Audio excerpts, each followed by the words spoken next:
This family is going to bless the whole world through them.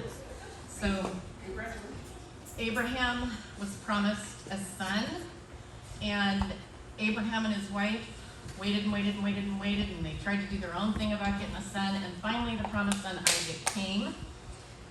And Isaac had two sons, Jacob and Esau, and they were fighting in the womb, and they continued to fight, and they were so ornery to each other that one day Jacob colluded with his mom, and the two of them together stole Esau's birthright, his inheritance. And that kind of pissed Esau off, and he wanted to kill Jacob, and Jacob said, I gotta run away. So he went and he lived with his really tricky, also tricky, like Jacob was, uncle, Laban. When he got there, he fell in love with Rachel, his youngest daughter, and said, I want to marry Rachel. And Laban said, okay, do it for me for 7 years and you can have her. And then he tricked him and gave him Leah, the older daughter, and said, we're going to have her 7 years and you can have Rachel. So Jacob was there for a couple decades, and then he finally got tired of all of Laban's trickery and tricking back and forth, and he said, I'm going to go back to the land of my fathers. I'm just going to have to face the music with Esau and hope that everything goes okay. So he goes on this journey, he sends his family, and then he's alone with God, he wrestles with God, and God says, you're no longer Jacob. I'm renaming you Israel, and I'm telling you again that what I promised your fathers, what I'm promising you, you're going to be a great nation. And so he goes and he meets Esau, and Esau's not mad at him anymore. He's got everything he needs. He's got so much that there's not room for both of them. So Jacob has 12 sons. One of those is Joseph, and that's the favorite son. So the 11 other brothers are not real happy with Joseph. So they do what a lot of us do. We pick on our siblings that we don't like. And so they decided one day, you know what, we're going to throw Joseph in a pit. And then they sold him to slave traders going to Egypt. They told their father, your son's gone, torn apart by a wild animal. Joseph goes to Egypt, and he has a rough time, but then eventually he rises to the top of the echelon in Egypt. He is the number 2 guy next to the king, the Pharaoh. And in this position, he has the opportunity to save not only his own that country, Egypt, but all the countries around from starving to death through this 7-year famine. So the years go by, and there's another king, another king, another king, another king of Egypt, and that king's like, who are these Israelites, and where did they come from? And they're so big, and they just multiply, and they're going to take us over. So you know what? We're going to enslave them. So that's what he did. The Israelites became slaves. They were slaves for hundreds of years.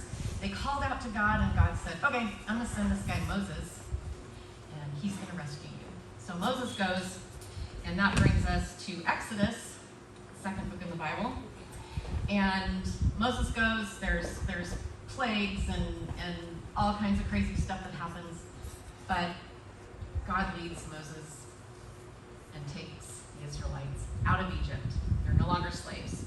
God leads them by a pillar of fire by night and a cloud by day, and they run away and get to the Red Sea, and they're blocked, and here comes, because now Pharaoh's like, what have I done? I sent them with all my treasures, and now what are we going to do? These slaves are gone. So he chases them down. He and his army perish. Moses parts the Red Sea, they all walk across, and then Pharaoh and all of his army perish in the Red Sea. And so the people are free, but what do? But they complain. They complain about everything. They complain about there's no water, there's no food.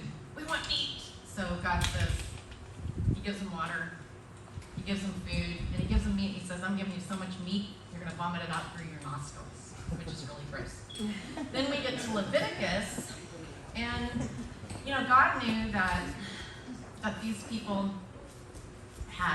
they've been slaves for 400 years. They didn't really know how to live life. And so he gave Moses all kinds of instruction about how to do life and how to structure your families and how to structure the government and all this stuff. So Moses gives all these instructions to the people, and they complain more. The people really complain all the time. They're kind of like us. Then we get to Numbers. There's a census. There's more instructions. There's a bronze snake. There's more instruction. There's this crazy donkey that talks. And there's more instruction. And there's some ladies that rise up and say, hey, wait a minute. We deserve our inheritance too. And God says, yeah. And they get it. So that brings us to Deuteronomy, which is the 5th book in the Bible. It is the 5th of the 5 books that Moses is credited as writing in their Bible. And that's also the book that we started reading this week. So if you're following along with the Bible Experiment 2, then you've probably read some of what we're going to be talking about today. Deuteronomy means second law or second telling. And you might say, how come they need to be told again? Maybe because they complain so much and they don't listen. But partly, a big deal of it is because the people who are now at the edge of the promised land, because that's the location where they're at the beginning of Deuteronomy, most of them were not alive during the Exodus. They weren't even born yet, or they were just tiny babies. And so they may not remember all these miracles that God has done for them, feeding them, clothing them, their shoes don't wear out while they're in this desert for 40 years. So this new generation, they need to know the story. And so Moses starts telling them the story. So, because, God wants to make sure that they get it, that they know who he is, what he's done for them, where he wants to take them, and what does he expect from them. So, we're going to look at just a couple of verses in the first chapter of Deuteronomy. And it'll be on the screen, but I want to remind you that the words on the screen are not enough for your life.